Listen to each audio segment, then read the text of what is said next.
दोस्तों नमस्कार। बीजेपी का दावा कि वो 370 सीटें जीत रही है, इस पर आज तक से बात करते हुए the centre for study of developing society के संजय कुमार का कहना है कि ये बात हमारे समझ में नहीं आई कि बीजेपी 370 के पार जा सकती है। इसके पीछे उन्होंने कुछ चीज़ें भी बताई। आज इन सारी चीज़ों को समझने की कोशिश करेंगे कि आखिर बीजेपी 370 कह तो रही है, लेकिन ज़मीनी जो डेटा है, जो ज़मीनी आंकड़ा है, वो इनसे बिल्कुल अलग है। यानी वो 370 के आसपास पहुंचते हुए नजर नहीं आ रहे हैं। लोकसभा चुनाव में मुश्किल से 2 महीने का समय बचा हुआ है। सभी पार्टियां अपने पूरे दाव खाव के साथ जो है लगी हुई हैं। सब कुछ अपनाया जा रहा है, पूरे कोई वादे कर रहा है, कोई हम ये ले आके देंगे, हम वो देंगे, कोई अलग अलग सारी जो वादे और वो घोषणा पत्र, वो सारी चीज़ें सामने आ रही हैं। उस बीच आज तक ये न्यूज़ तक की रिपोर्ट है, उनके आज तक से बातचीत करते हुए संजय कुमार कहते हैं कि बीजेपी का जो ये दावा है 370 वाला, इसमें कहीं ना कहीं उन्होंने जो पिछली बार 303 सीटें जीती थी और करीब 74 सीटें ऐसी थी जिसमें वो सेकंड नंबर पर थे, यानी सेकंड पोजीशन पर थे, और इन्हीं सारी सीटों को वो मिला करके इस बार का टारगेट बना रहे हैं कि जो जिन सीटों पर हम सेकंड आए थे, यानी जिन सीटों पर बीजेपी सेकंड आई थी, उन सीटों पर भी इस बार फर्स्ट आ जाए। और इन्हीं को जोड़ करके बीजेपी ये कह रही है कि वो 370 के पार जाएगी।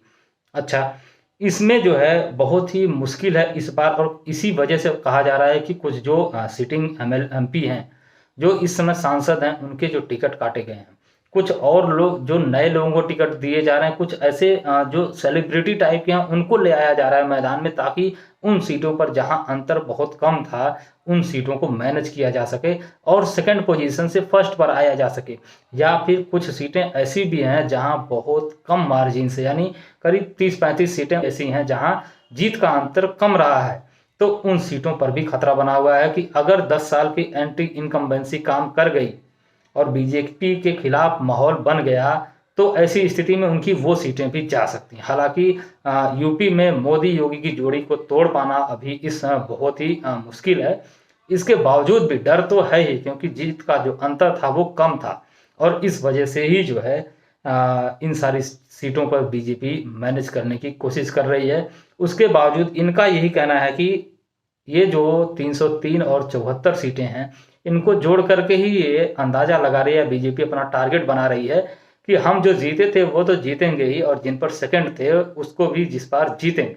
और उनका ये भी कहना है कि अगर बीजेपी ऐसा कर पाती है, यानी वो जो 74 सीटें हैं जिन पर वो सेकंड नंबर पे थे, उन सीटों को अगर इस बार वो जीत में कन्वर्ट कर लेते हैं, तभी वो 370 के पार जा सकते हैं, नहीं तो मुश्किल है। और संजय कुमार का ये कहना है कि 74 में से 35 सीटें ऐसी थी जिन पर जीत का अंतर जो था वो 50,000 के आसपास था, तो उन सीटों पर तो बीजेपी हो सकता है किसी तरीके से मैनेज करे, तो वो संभव है। लेकिन जिन सीटों पर हार का अंतर बहुत ही ज़्यादा रहा है, उन सीटों पर बीजेपी के लिए, यानी लगभग 40 सीटों पर बीजेपी के लिए ये टारगेट रख पाना कि वो जीत ही जाएगी, ये कहना मुश्किल है। और इस वजह से 370 का आंकड़ा छू पाना बीजेपी के लिए मुश्किल हो जाएगा। साथ ही संजय कुमार ने यह भी कहा कि दिल्ली में, गुजरात में, बिहार में बीजेपी का डंका बजेगा, यानी दिल्ली, गुजरात और बिहार में, विशेषकर उन्होंने बिहार की बात करी। गुजरात में तो कोई है ही नहीं उनको टक्कर देने के लिए बीजेपी को, बीजेपी वहां जीत रही है, जैसा पहले भी होता है लंबे समय से, और इस बार भी करीब करीब स्थिति ऐसी है कि इक्का दुक्का सीटों पर कुछ प्रभावित लोग कर लें, अलग बात है, लेकिन दिल्ली गुजरात में लगभग वो जीत जाए। दिल्ली में फाइट हो सकती है, लेकिन गुजरात में मुश्किल है, एक तरफा बीजेपी जीत जाएगी। बिहार में इस समय एनडीए अलायंस मजबूत है, तेजस्वी यादव उभरे बहुत तेजी के साथ, लेकिन लोकसभा के इलेक्शन में तेजस्वी यादव कोई बड़ा जादू कर पाएंगे, ये कह पाना थोड़ा सा मुश्किल है। इसके पीछे जो कारण बताया गया ये उन्होंने ही बताया कि इंडिया अलायंस, यानी जो तेजस्वी यादव, राहुल गांधी और अखिलेश यादव और इन लोगों ने मिल करके ये जो अलायंस बनाया और वहाँ पर जो इन्होंने रैली करी, उसमें भीड़ और बाकी सारी चीज़ें तो ठीक थी, सब कुछ देख करके तो लग रहा है कि ये बहुत ही बम्पर समर्थन इनके साथ है, लेकिन इनका जो चुनावी गणित है वो गड़बड़ है। यानी इंडिया अलायंस का चुनावी गणित जो बिहार में है वो थोड़ा गड़बड़ है, और एनडीए अलायंस का चुनावी गणित बिहार में बेहतर है। नीतीश कुमार के एनडीए में शामिल हो जाने के बाद इस पर और ज़्यादा जो है मोहर लग गई कि एनडीए अलायंस बिहार में मजबूत हुआ है, और बिहार में अधिकतर सीटें दोबारा जो है मोदी जी जीत जाएंगे। कुछ सीटें फंस सकती हैं, लेकिन फिर भी एक बम्पर जीत की तरफ बिहार में एनडीए अलायंस इस समय बढ़ रहा है, ऐसी संभावना इन साहब ने जताई। अब अगर ओवरऑल इन साहब की बात को ध्यान दिया जाए, ये न्यूज़ तक की रिपोर्ट थी। और आज तक से बातचीत के दौरान जो ये साहब थे, इन्होंने, संजय कुमार, इन्होंने ये सारी चीज़ें बताई। तो अगर इनकी बातों पे गौर किया जाए तो 2-3 स्टेट में, यानी उत्तर के स्टेट में इसकी चर्चा इन्होंने की, और वहाँ जो है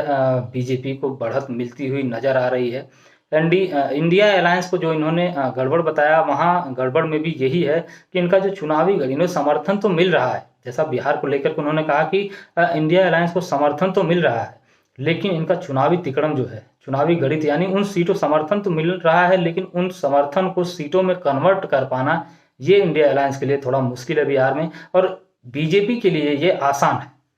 बीजेपी का चुनावी गणित जो है वो बेहतर है इंडिया अलायंस से, और इस वजह से बीजेपी जो है थोड़ा सा बैकफुट पर होने के बावजूद भी सीटें जीत जाएगी, और इस हिसाब से वो ठीक ठाक सीटें जीतेंगे मोदी जी। इंडिया अलायंस जो है उतनी सीटें नहीं कवर कर पाएगा। इसके बावजूद भी उनका यही कहना है कि 370 बीजेपी पार हो जाएगी, ये कहना मुश्किल है, ये बात उनके समझ में नहीं आती है। बहरहाल, इस पर आप क्या सोचते हैं, आप हमें कमेंट सेक्शन में अपनी राय जरूर दीजिए। हम आपसे मिलेंगे किसी और चर्चा में, तब तक के लिए नमस्कार।